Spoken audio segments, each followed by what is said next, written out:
चलिए चलिए आज की क्लासेस में हम लोग बात करेंगे फ्रेज के बारे में। तो सबसे पहले लोग जानते हैं फ्रेज होता क्या है। तो फ्रेज जो है बताता है कि phrase is a group of words. Phrase जो होता है एक शब्दों के समूहों को हम लोग फ्रेज बोलते हैं। दैट वर्क्स टुगेदर इन ये सेंटेंस, जो सेंटेंस में साथ साथ काम करता है। मतलब वो ग्रुप ऑफ वर्ड्स जो रहता है वो सारे टुगेदर एक साथ सारा काम करता है उस सेंटेंस में। बट डजंट कंटेन सब्जेक्ट, लेकिन उस फ्रेज में कभी सब्जेक्ट नहीं होता है और ना ही उसमें कोई वर्ब होता है। मतलब फ्रेजेस वर्ड की यदि हम लोग बात करेंगे तो ना ही उसमें सब्जेक्ट होगा और ना ही उसमें वर्ब होगा। और इसके अलावे जो होंगे वो ग्रुप ऑफ वर्ड्स रहेगा और वो सारे जो है सो एक साथ काम करेंगे। उसको यदि हम लोग चाहें पार्टिकुलरली जो है सो हमें उसे याद करेंगे तो वैसा नहीं हो सकता है। ठीक है, ये हमेशा साथ साथ काम करेगा। Often phrase are used for description, और इसका यूज जो है सो डिस्क्रिप्शन के लिए किया जाता है, जिसे हम लोग बोलते हैं वर्णन या उल्लेख करने के लिए किया जाता है। किसका? तो कोई भी व्यक्ति का या फिर थिंग्स वस्तुओं का या फिर कोई घटनाओं का इसका जो है सो डिस्क्रिप्शन करने के लिए यूज करते हैं। जैसे कि यहाँ पे एक एग्जांपल हम लोग देखते हैं और इसे समझते हैं। पहले बताता है the man with the red jacket. एक मैन है, किसके साथ में है? विथ रेड जैकेट के साथ। इज माई फादर, वो कौन है? मेरे पिता है।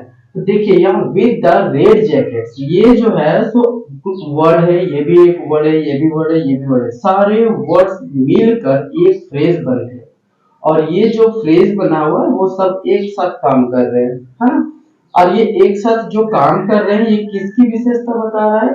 ये उस मेन की। ठीक है, तो ये क्या बताता है? डिस्क्रिप्शन ऑफ पीपल को बताएगा या कोई थिंग्स को बताएगा या कोई इवेंट्स के बारे में बताएगा। ठीक है, यहाँ पे देखिए सी कंटिन्यू टू रन, वो लगातार दौड़ती रही। वाइल साइलेंटली हमिंग या ट्यून, जब वो क्या कर रही थी? साइलेंटली हमिंग कर रही थी क्या? एक ट्यून। उस समय वो लगातार दौड़ती रह गई। ठीक है, तो यहाँ बताया जाता है कि यहाँ से यहाँ जो ये शब्द ये पूरा यूज हुआ है ये एक फ्रेज है। ग्रुप ऑफ वर्ड तो है लेकिन ये फ्रेज है। ठीक है, और इस फ्रेज में इसमें वर्ब नहीं है और ना ही कोई सब्जेक्ट है। ठीक है, और ये सारे जो है सो एक साथ मिलकर काम कर रहा है ना? तो ये क्या कहलाया? फ्रेज कहलाया। हम लोग जब स्पीकिंग करते हैं, आप यदि एक गुड स्पीकर बनना चाहते हैं तो आपको फ्रेज वर्ड्स आना चाहिए। या इजिएस्ट राइटर बनना चाहते हैं तो आपको फ्रेजेस वर्ड्स आना चाहिए। मतलब फ्रेजेस जो होता है काफी मोस्ट इम्पोर्टेंट पार्ट्स होता है, चाहे स्पीकिंग का हो या फिर राइटिंग सेक्शन का हो। आपको फ्रेजेस वर्ड्स आपको पूरा अच्छी तरह से आना चाहिए, तब क्या होगा? आपकी स्पीकिंग हो या राइटिंग हो काफी बेहतर रूप से इंप्रूवमेंट आएगा उसमें। ठीक है, तो हम लोग आज की क्लासेस में इसे हम लोग पढ़ेंगे और समझेंगे कि आखिर में फ्रेज होता क्या है। तो यहाँ पे आपको ये समझ में आ गया होगा कि ये फ्रेज होता क्या है। अब यहाँ पे हम लोग देखेंगे कि फ्रेज जो होते हैं are divided into various types, उसे विभिन्न प्रकार के भागों में बांटा गया है। जैसे कि हम लोग पढ़ेंगे इसमें एक नाउन फ्रेज। नाउन फ्रेज के बारे में जब बात करेंगे तो उसमें नाउन केवल नाउन फ्रेज नहीं कहलाएगा, उसके साथ में कोई रिलेटेड वर्ड्स रहेगा या फिर मॉडिफायर वर्ड रहेगा, तब वो जो है सो नाउन फ्रेज कहलाएगा। उसी तरीके से वर्ब फ्रेज के बारे में जब हम लोग बात करेंगे तो केवल वर्ब उसमें नहीं होगा, उससे रिलेटेड वर्ड होगा और मॉडिफायर वर्ड भी हो सकता है। ठीक है, एडजेक्टिव फ्रेजेस के बारे में हम लोग बात करेंगे तो केवल एडजेक्टिव जो है सो फ्रेज नहीं हो सकता है, उसमें रिलेटेड वर्ड होगा। एडवर्ब फ्रेजेस के बारे में हम लोग जब बात करेंगे तो केवल एडवर्ब जो है सो फ्रेज नहीं हो सकता है, उसमें रिलेटेड वर्ड होगा। इंफिनिटिव इंफिनिटिव फ्रेज की यदि बात करेंगे तो केवल इंफिनिटिव मतलब होता है टू, तो टू केवल जो है सो फ्रेज नहीं कहा सकता है, इसमें रिलेटेड वर्ड्स होंगे, तो अब हम लोग इंफिनिटिव फ्रेज कहेंगे। जीरल फ्रेज की यदि हम लोग बात करेंगे तो जीरल का मतलब होता है क्रिया का चौथा रूप, तो केवल क्रिया का चौथा रूप वर्ब यूज कर देंगे तो वो जीरल फ्रेज नहीं कहलाएगा।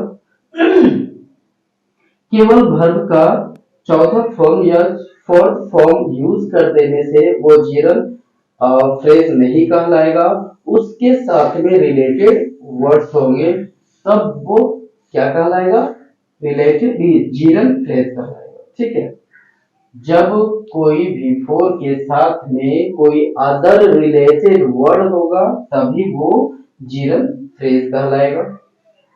पार्टिसिपल फ्रेज का मतलब क्या होता है, तो पार्टिसिपल्स में हम लोग पढ़ेंगे V2 और V3 का यूज के बारे में बात करेंगे, है ना।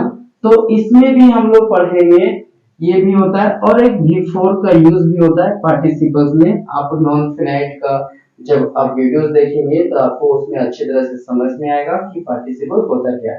तो पार्टिसिपल फ्रेज के बारे में जब हम लोग पढ़ेंगे तो इसमें भी हम लोग जो है सो वर्ब के साथ में कोई अदर रिलेटेड वर्ड आएगा जिसे हम लोग पार्टिसिपल फ्रेज कहेंगे। प्रीपोजिशनल फ्रेज की बात करें तो केवल प्रीपोजिशन जो है सो फ्रेज नहीं कहा सकता है, इसके साथ में रिलेटेड कोई वर्ड्स होगा तब हम लोग जो है सो इसे प्रीपोजिशनल फ्रेज कहेंगे। ठीक है, अब यहाँ पे हम लोग जो है सो क्या करेंगे, हम लोग प्रत्येक को एक एक करके यहाँ पे इसके बारे में स्टडी करेंगे और समझेंगे कि आखिर में नाउन फ्रेज वो कैसे हुआ, वो वर्ब फ्रेज कैसे हुआ, एडजेक्टिव फ्रेज कैसे हुआ, एडवर्ब फ्रेज कैसे हुआ, इंफिनिटिव फ्रेज कैसे हुआ, या फिर जीरल फ्रेज कैसे हुआ, और पार्टिसिपल फ्रेज कैसे हुआ, या फिर प्रीपोजिशनल फ्रेज कैसे वो कहलाया। ये सबको हम लोग जो है तो अब डिटेल्स में इसकी स्टडी करेंगे। ठीक है।